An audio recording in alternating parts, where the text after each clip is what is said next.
You know, I'm actually my own self-taught theologian. I taught myself, and a lot of you probably did too. And but I really went. I mean, I was in there talking to that guy. He's actually used to be a Methodist preacher in there. But when I talked to him, he looks like he's just confused. Well, he don't even hear what I'm saying, because they get that little degree and they think they've arrived, but it's a lifelong learning process. And I was telling him how from Genesis 3 to Revelation 18, that harlot riding the beast started in Genesis 3, and I said, you see it playing out in the storylines of life, on the job, in your home, even in your own body, because your flesh mind is the Jezebel spirit versus the spirit mind. And the only way to rise up away from the flesh mind into the spirit mind is take up your cross daily, And so, as a self-taught theologian,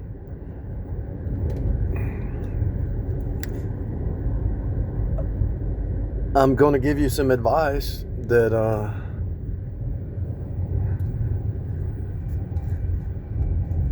pay attention to your storyline that you're in, and pay attention to some people that try to enter into your storyline. If they try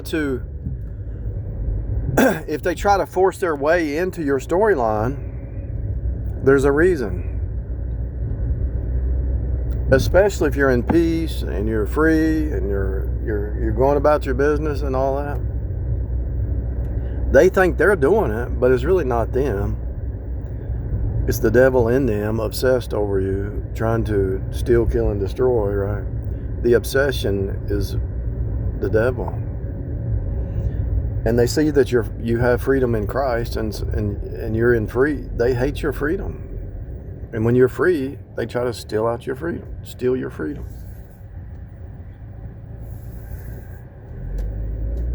If they can take away your peace, they can take away your freedom, because they study you your whole life. I told a friend of mine, he said, how'd you get through that divorce? I said, what do you mean, how'd I get through it? As soon as she left, the peace came back, and I could just work 2 jobs. I got to go home, go to sleep, read my Bible, study.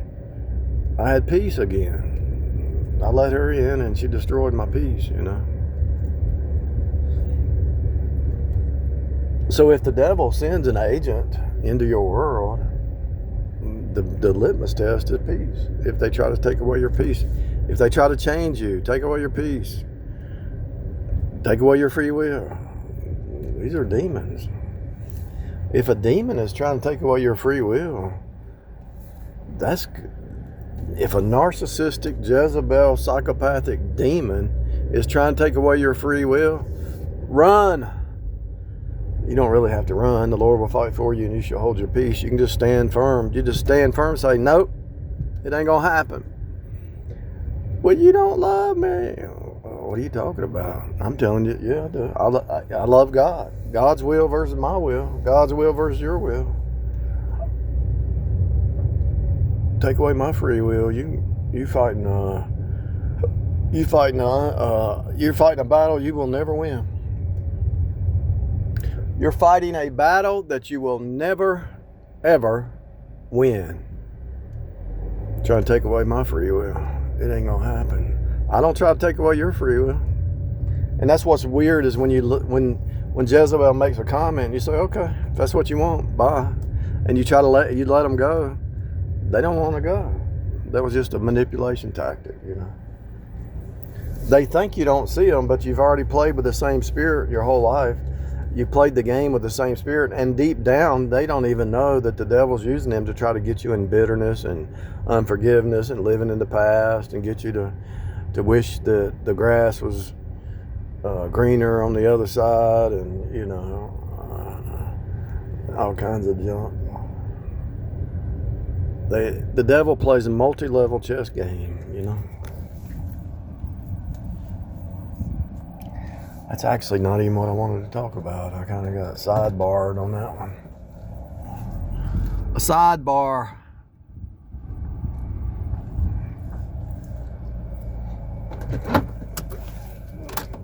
I really need to talk about what I was going to talk about. Let me see if I can remember.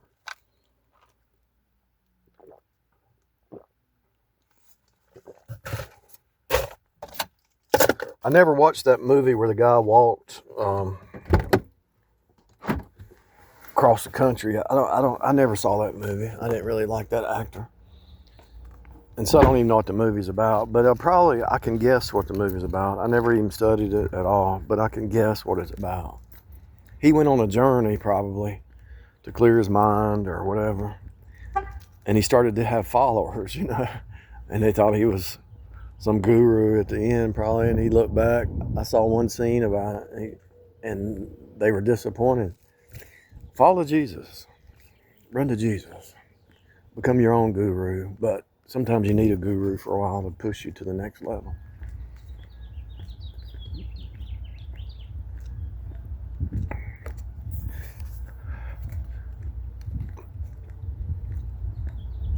So when the devil takes over a person,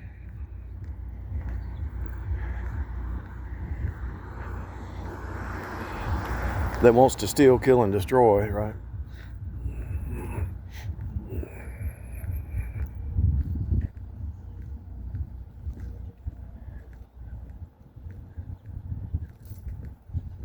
They have no new game. They have to play the same game in order to infiltrate and get in and cross your threshold, which, thank God, if it's good you don't let them cross your threshold,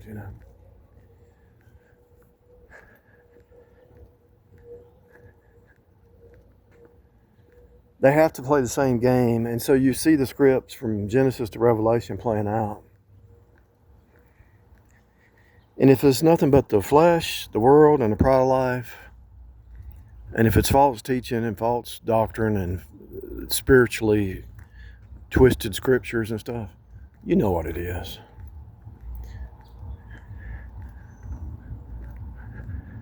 You know what it is. It's so far out too that it's hard. You at first you think you can help somebody,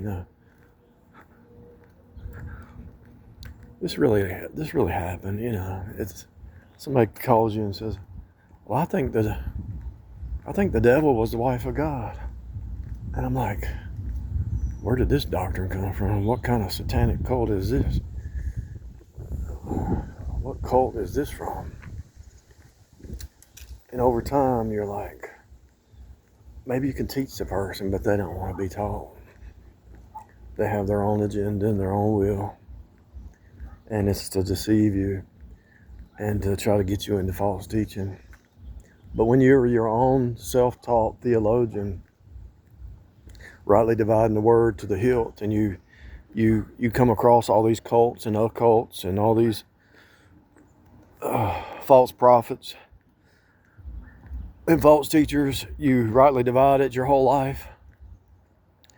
And so when they pop on the screen, it's like the snake in the Garden of Eden. The snake pops up out of nowhere and says, "Hey, hath God said?" And you're like, "Get out of my face. I got the word. I got the Bible. You ain't going to deceive me. You ain't going to pull me into a cult. And I definitely ain't going to kiss the foot of Jezebel." They want to pull you into idolatry. What would that be? Worshiping Jezebel. They want to pull you into false doctrine. They want to pull you into the flesh. They want to pull you into regret. They want to turn you into a psychopath like them. The Jezebel in the Bible was a psychopath. She said, "Let's kill Naboth and get his property." She had 450 false prophets destroying the whole nation with lies. Just like the left, the liberals are psychopathic. The leadership in the left is psychopathic. They're telling lies to the nation,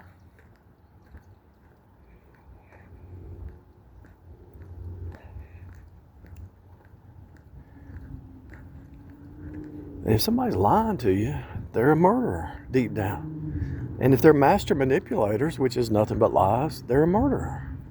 In their heart is murder. And if they can't murder you physically, they want to try to murder you spiritually, or murder you off your calling, or off your blessings, or off of what you're building, or, you know. They're trying to murder something in you, and they probably were poisoning you. Sorry to say. See how they put this little cone in here, this indentation? Because it's because they love their neighbors themselves. They don't want somebody to mess up their car. Even though they shouldn't be using this as a shortcut, they're trying to help somebody. But the Jezebel spirit ain't like that. They're not going to think ahead and care about other people. They would laugh. They would laugh if somebody tore up their car. And I know it. Because they laugh at people getting hurt. I know the Jezebel spirit. I know the psychopaths. They laugh at evil. They mock the good and laugh at the evil.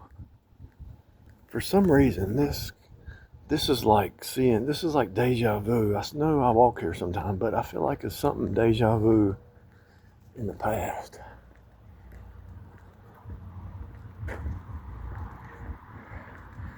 But the flesh mind, the battle's not the other person. You can forgive them. You can even love them. You can actually love the Jezebel at a distance, but you can't yoke up with Jezebel. And you can forgive them, because really the battle's not outside. The battle is internal. And so your flesh mind, which is the internal, the old Adamic nature, the flesh mind is the Jezebel spirit. And everybody has it. And so the only way you're going to step into the spirit mind is die daily. Crucify the flesh. Take up your cross.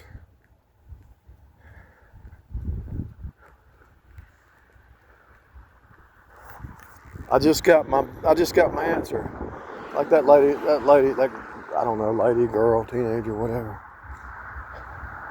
The way she's dressing, she's not really dressing to draw attention. She's kind of dressing like a boy. I don't know, she looked like she might have been 16 to 18. And she's probably got some insecurities, and it carried on to her whole life, you know. And all the pretty girls were getting all attention, and she was not getting any attention. And they probably made fun of her or whatever. And she might have been a pretty girl if she was just dressed different or whatever, but for some reason her self-image was not good. And so she might have had to become a Jezebel to get attention. She might have had to be going out there to get the attention, because she couldn't get attention unless she just stepped into the Jezebel spirit. That's a possibility. I think I just got my answer.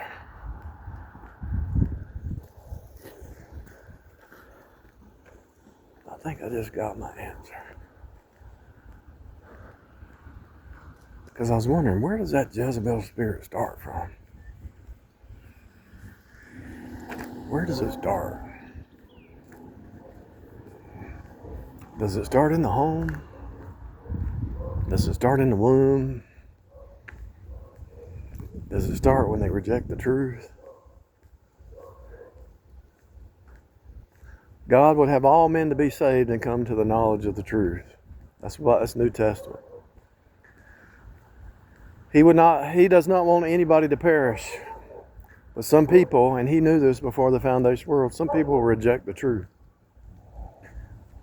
And if they reject Jesus, they have to become their own God and create their own reality. And so then when you face off with one of these devils, the snake knows the word, but it's in a twisted manner. So everything they say, you throw out a Bible verse, and they throw it back twisted, and it's upside down. But if you can rightly divide the word, you know that's a snake. Or it's a person who's deceived, and they have no humility to learn from somebody who knows the truth. They have pride. You're given truth, sound doctrine. And their pride is the snake. And the snake will come at you 2 or 3 times, 4 times, 5 times, and the snake can't get in because you have too much truth, and so the snake has to go to somebody else. This is how you can judge your relationships. So when the snake comes up with lies, And I gave you all the MK Ultra and all the narcissistic list of lies, gaslighting, future faking. They're all lies. Blame game, shift, Darvo, it's all lies. So the snake will come at you, try to trap you into a fake reality bubble. That's what I want to talk about. The fake reality bubble. Let me hold my hand like this so I remember.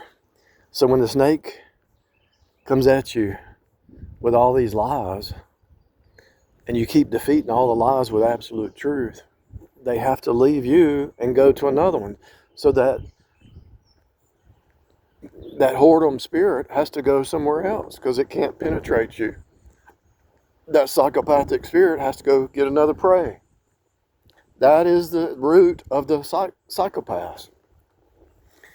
Deception, control, manipulation, take away your free will. Anyway, here's what I'm going to talk about. I just remembered. Back in July and August, I was seeing the fake reality bubble, and I was starting to talk about it last year. And I was just taking a break. I was taking some time off, July, August, September, October, November, December. For 6 months, I was just saying, I was meditating on the fake reality bubble. And I was feeling sorry for people and saying, why can't they get out of that fake reality bubble? What's wrong with people?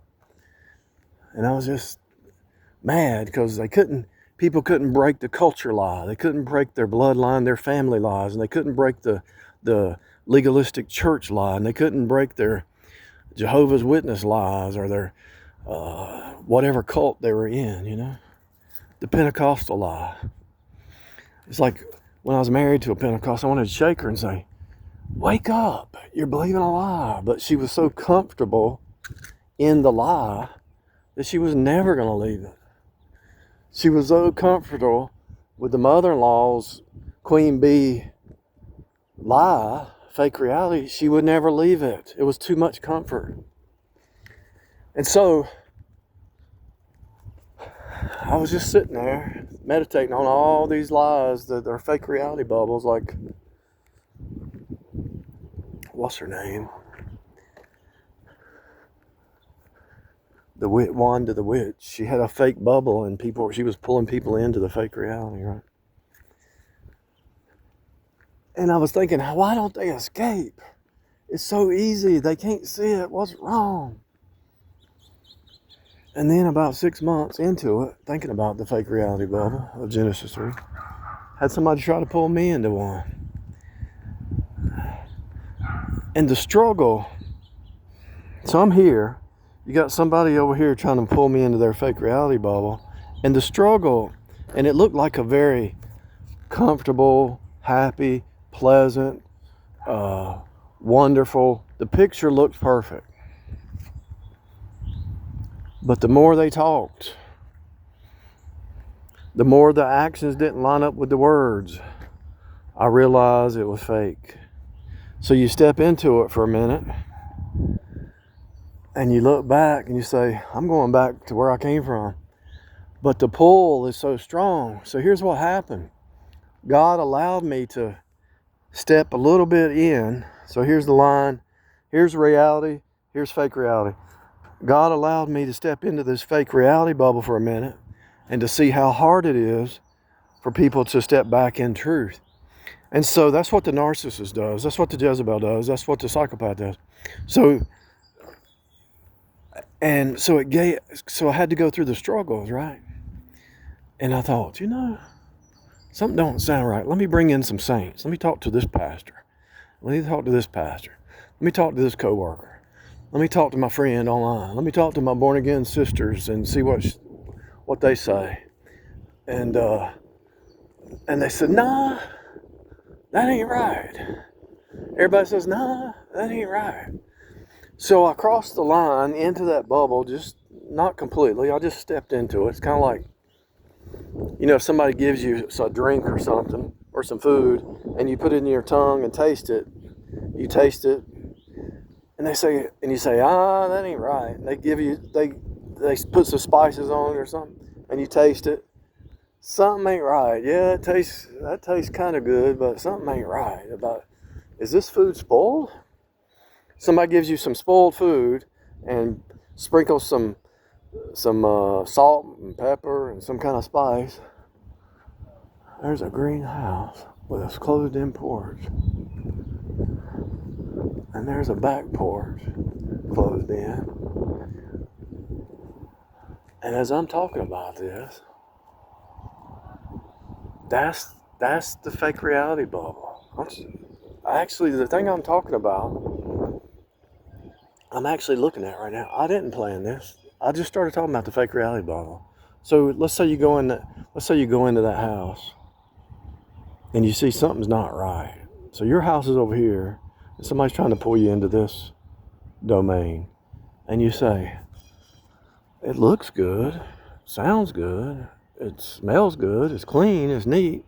But inside there is mirrors and clowns and twisted mirrors and bent reality. The floor's bent, the walls are bent. You're like, you walk in there and you lose your equilibrium and say, wait a minute, I thought this was real. This is like the circus. This is not real. No truth. No real love. No stability. No communication. But it looked good from the outside, but when you go in there, you realize something ain't right.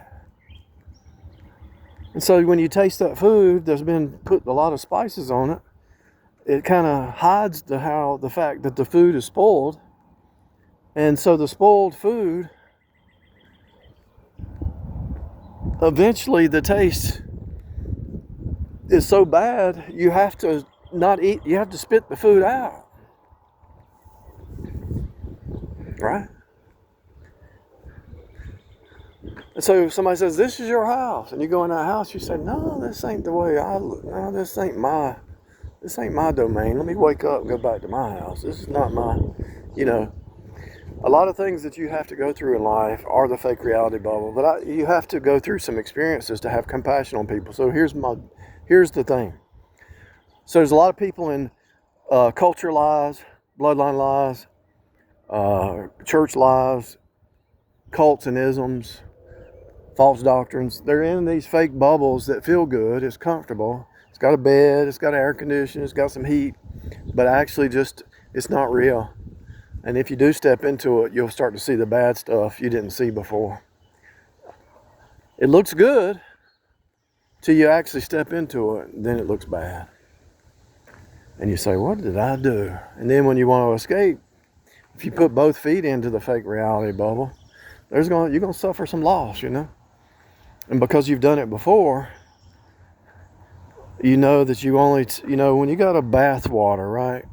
You rinse your bath water and you stick your toe in it to see if it's hot or cold or too hot or too cold. And so you stick your toe in it and test the water before you plunge the water. So what you do is you test the water before you jump in. And so that's the way it is with these fake reality bubbles that the magician priest class try to create. And when you start to live that way with people and situations and jobs and careers and corporations and news and media and churches and girlfriends or family or in-laws, they want to create this bubble that's not you, that is not real. And so you start to question it.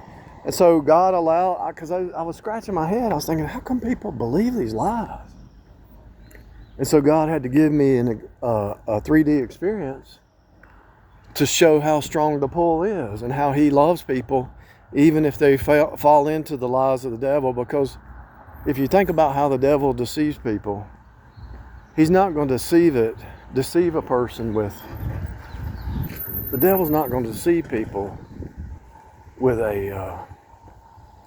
with something that looks bad, right? It has to be painted face, right? If this siding on this house was all ripped up and tore up, nobody want to rent it or buy it. So it's a painted face system. So Babylon is a painted face. The financial system's a painted face. The whole system's a painted face system. So what God had to show me, because back in July and August, I was thinking people are dumb. What's wrong with people? Why are they stepping into fake reality? So he had to actually show me how comfortable and how comfortable people could be in that fake reality. And you know, it talks about in the New Testament somewhere, if the evil person tries to give you a gift, don't compromise. In Revelation 2 it says, kick Jezebel out. Have no tolerance for Jezebel. Yeah, but what about their gifts? What about that comfort zone? What about the comfort that Jezebel gives? Well, no tolerance for Jezebel. You either worship God and trust God, or you worship Jezebel's feet and trust Jezebel to take care of you. There ain't no comfort zone down here in this reality except for God. You think it's a comfort zone, but it comes at a cost. You lose your soul. You go into idolatry. I mean, that's what happened to Solomon. Solomon got comfortable, and he had 1,000 concubines, and it felt comfortable. He was in a palace. He was in a perfect environment, but he fell into idolatry. And that's what the 1,000 points are like. 1,000 points of light are about. It took 1,000 concubines to pull Solomon into idolatry, and he's the wisest man ever lived. So that tells you to humble yourself and be on guard, because the serpent is more subtle than any beast of the field. So when these Jezebel psychopaths come up, they're going to be very subtle.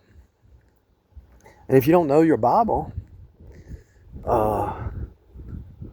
you'll fall for it. So what's the key takeaway? Anything you do, put your toe in the water first before you jump in. Make sure you study your Bible. Make sure you know the script is playing out continually.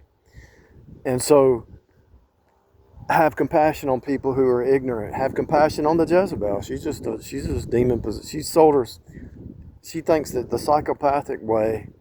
The thing about Jezebel, if you call her out on anything, there's a demon blocking her from conviction of sin, righteousness, and judgment. So if Jezebel is called out on her bad, toxic behavior, she's going to project it onto you.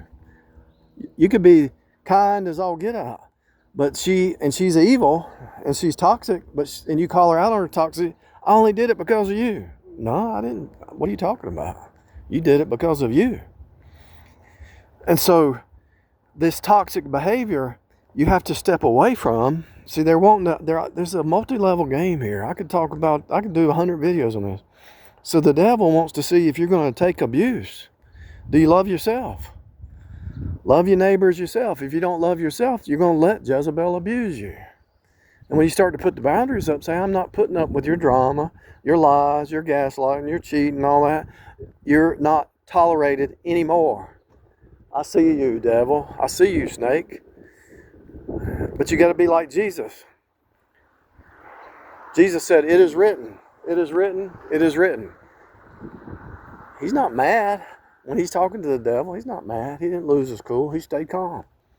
And so you know that the script plays out. There always has to be the devil. There always has to be the righteous. There has to be Cain. There has to be Abel. So when you finally realize you had a snake right in your face, at first you're like terrified. You think, oh, but then you realize the devil's a defeated foe. They have no power. And that snake just falls back to the ground. And it actually just vaporizes. It's not even a real person. The snake jumps up. So the snake, their demons possess a person, and they get in your face. And they're trying to pull you into that fake reality bubble. And it looks good. It looks comfortable on the outside. But when you get on the inside and you start penetrating the person's heart, mind, soul, will, emotions, intellect, thinking process, doctrines, beliefs, and all that, you realize they're completely opposite. They're anti-Christ instead of Christ. They're not sons of Christ. They're daughters of the devil. And they're bitter because they probably do think that God kicked them out. And so they probably are bitter because they say, oh, I'm God's number one. I'm smarter than everybody else. God loves me more than everybody else. I'm going to be bitter because it's not fair. So the Jezebel spirit thinks just like the devil. The devil says, why do you love them and not me? The devil thinks just like Cain. Why do you love Abel and not me? Because Abel brought a blood sacrifice. and you brought your own works, and your own works are not just a hill of beans. It doesn't mean anything. Abel pointed to the works, the finished work of Jesus, but Cain brought his own works, and it's not even finished, and it's not even holy or anything. And so they're bitter and mad. So anytime you see a character represents the dark side, they're just children of the devil, and they think like the devil. Judas threw Jesus under the bus. So when they throw you under the bus, don't be mad. Forgive them. Understand it's just a script. Wally Cody has to be Wally Cody. You're Roadrunner, they're Wally Cody. And you're just sitting there watching them attack you and they're trying to penetrate, just like the Gentile nation tried to get into the Jewish temple. They're trying to penetrate your mind, your soul, your will, your emotions, intellect. And the Jesuits and the Freemasons are studying you, and they're trying to figure out how do you just keep going? You're like the Energizer Bunny. We'll send another one. We'll send another one. We'll send a Delilah. We'll send a Jezebel. We'll send this one and this one and this one and this one and this one and this one. And they send higher level ones, so they think. And so they send the highest level agent. And you just take that agent and you just pop that one like a fly. And they're like, we've never seen any power like this. We've never seen anybody overcome this. And the reason is, I'm a self-taught theologian. I believe the Bible is my script. I believe the Bible is the truth. And I stand on the Word. So, I'm actually smarter than you Jesuits. And so now, I think they're going to quit. They might send lower level ones, but I think they're done. I battled this my whole life, and I think they finally realize this person's protected by a divine spirit, God's Holy Spirit. And we can't get in there, we can't get him bitter, we can't get him mad, we can't take him off his course, off his calling, we can't shut him up. So we're just going to leave him alone. We're not going to send him any more Jezebels or Delilahs. If we should free up some real people to show up in his world now, because all the people we sent were fake people. So I guess the real ones are starting to show up now in my world. And that's why I say my small network of people are the real people. They're not fakers.